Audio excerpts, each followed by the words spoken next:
Hi guys, welcome back to my YouTube channel. और आज हम जो ये वीडियो लेके आए हैं खास करके उन लोगों के लिए है जो कनाडा आने का प्लान कर रहे हैं या तो जो कनाडा में नए आए हैं और जिनके पास ड्राइविंग लाइसेंस नहीं है।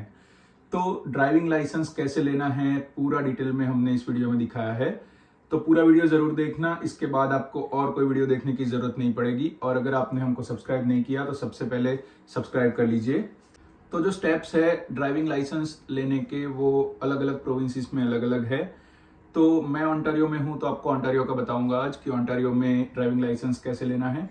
तो जैसे इंडिया में होता था कि अगर आपके पास 4 व्हीलर का लाइसेंस है तो आप मोटर बाइक्स भी चला सकते हो, तो यहाँ पे ऐसा नहीं है। यहाँ पे डिफरेंट कैटेगरीज में आते हैं। जो मोटर बाइक्स है वो एम कैटेगरी में है और जो कार्स है वो जी कैटेगरी में है।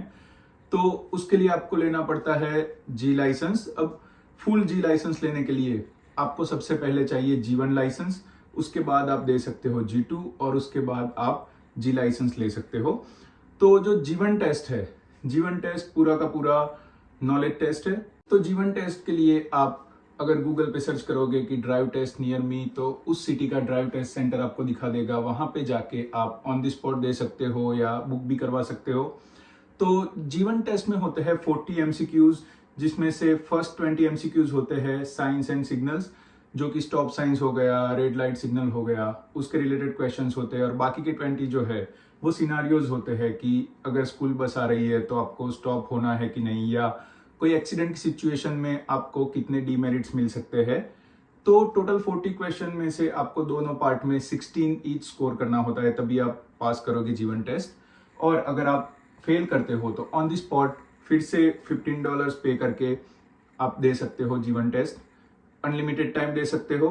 और जब आप G1 टेस्ट देने जाओगे तो वो लोग चार्ज करते हैं $159 अराउंड, जिसमें G2 टेस्ट की फीस इंक्लूडेड होती है। और अगर आप एक पार्ट में पास होते हो और एक पार्ट में फेल होते हो तो आपको सिर्फ वही पार्ट दूसरी बार देना होता है। उसके बाद बात आती है G2 देने की। तो G1 के बाद आप 12 महीने बाद G2 देने के लिए एलिजिबल होते हो। और जो डॉक्यूमेंट चाहिए G1 के लिए, तो अगर आप इंटरनेशनल स्टूडेंट हो तो आप अपना पासपोर्ट लेके जा सकते हो। और अगर आप कैनेडियन हो तो आपका सीन नंबर या कैनेडियन आईडी कोई भी लेके जा सकते हो।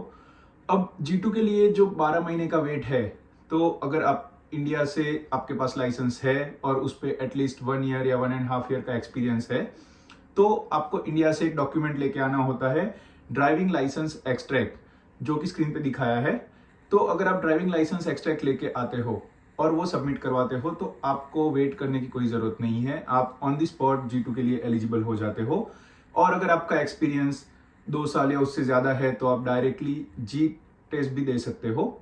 तो जो G2 और जी टेस्ट है वो दोनों ही रोड टेस्ट है। रोड टेस्ट के लिए आपको डेट बुक करवानी है आपका सिटी सिलेक्ट करके, और मेक श्योर करना कि आप क्लासेस लो या अच्छे से सीख के दो, क्योंकि अगर आप जी टेस्ट देते हो डायरेक्टली और अगर जी में फेल हो जाते हो तो आपको वापस से G2 टेस्ट देना पड़ता है। तो कितने लोगों को ये क्वेश्चन होगा कि ड्राइविंग लाइसेंस एक्सट्रैक्ट कहाँ से लेना है। तो आपके सिटी का जो भी RTO ऑफिस है वहाँ पे आप जाके ड्राइविंग लाइसेंस एक्सट्रैक्ट ले सकते हो।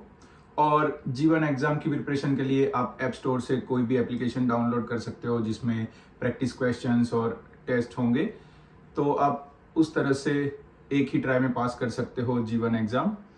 तो जितने भी लोग ये वीडियो देख रहे हैं और उसके बाद ड्राइविंग लाइसेंस लेने जा रहे हैं, उनको बेस्ट ऑफ लक। और अगर आपको वीडियो अच्छी लगी हो तो कमेंट सेक्शन में आके जरूर बताना। Thank you.